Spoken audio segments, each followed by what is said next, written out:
Halo kawan, saya Awan, selamat datang di Kata Rupa, channel yang khusus mengupas kata dan rupa yang tak biasa.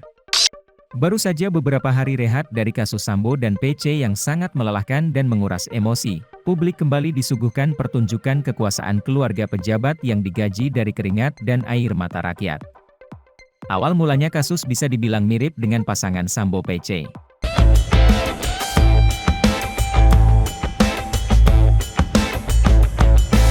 Mario Dandi, sang anak pejabat Ditjen Pajak yang petantang-petenteng unjuk harta ini, murka besar pada korban, pelajar SMA, anak pengurus GP Ansor, karena laporan kekasihnya berinisial A, yang menyebut korban berlaku tidak baik padanya di masa sebelum Mario dan A memadu kasih.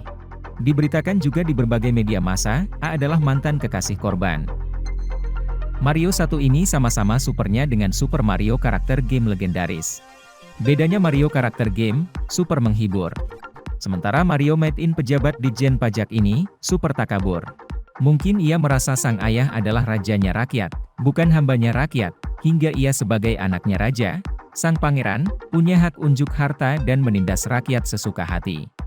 Entah apa yang ada di otak Mario, atau tepatnya, terbuat dari apa otak tersangka penganiayaan sadis ini, saat membabi buta menghantam dan menendang korban yang sudah terkapar tak bergerak, sambil dengan gagah beraninya, menantang korban melaporkan dirinya ke polisi. Ia juga sangat percaya diri dengan menyatakan tidak takut korban terbunuh olehnya. Saya jadi berpikir, jangan-jangan, anak pejabat dengan kelakuan bejat ini, berani lantang berkata demikian karena memang punya backing kuat. Bagaimana menurut kawan Kata Rupa?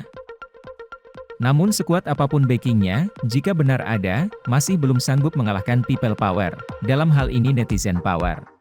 Hingga di satu sisi, seolah makin menegaskan, bahwa kesewenangan yang dilakukan pejabat dan keluarganya, hanya bisa dilawan dengan konten media sosial yang diviralkan para netizen, yang kemudian direspon beberapa pejabat negara, sebagai pengingat bagi penegak hukum, untuk mengusutnya secara adil. Tak kurang pesohor media sosial, hingga Menko Polhukam Mahfud MD, turut membahanakan kasus ini. Hingga celah bagi pihak tersangka dan backingnya, jika benar ada, serta oknum aparat hukum yang berniat mengakali hukum, semakin sempit.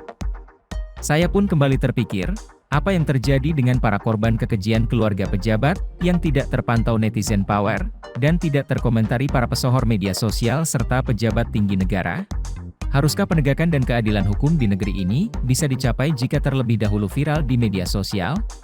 Apakah viral harus menjadi syarat yang masuk dalam pasal aturan hukum? Pertanyaan-pertanyaan bernada kritikan ini kerap kita jumpai di dunia maya media sosial.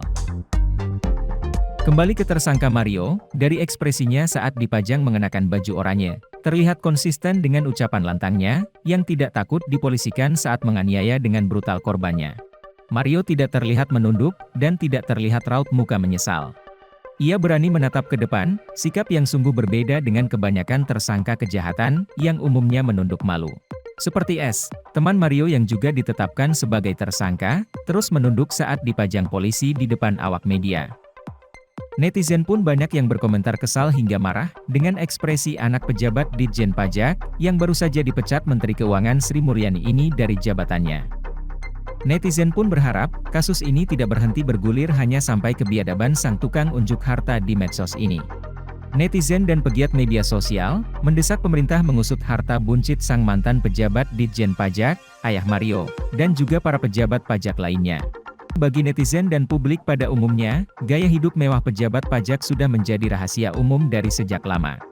Namun, seperti umumnya di kasus-kasus harta buncit para pejabat, publik pun menilai, ada keengganan pihak berwenang terkait, untuk mengusutnya.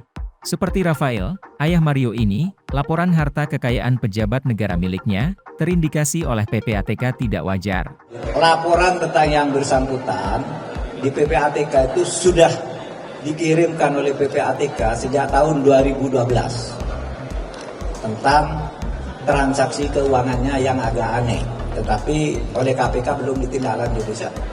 Pemeriksaan dilakukan sejak 2012 lalu, dan menurut KPK, hasil analisis sudah dilaporkan ke Menteri Keuangan. Namun publik tidak pernah melihat hasilnya hingga kini.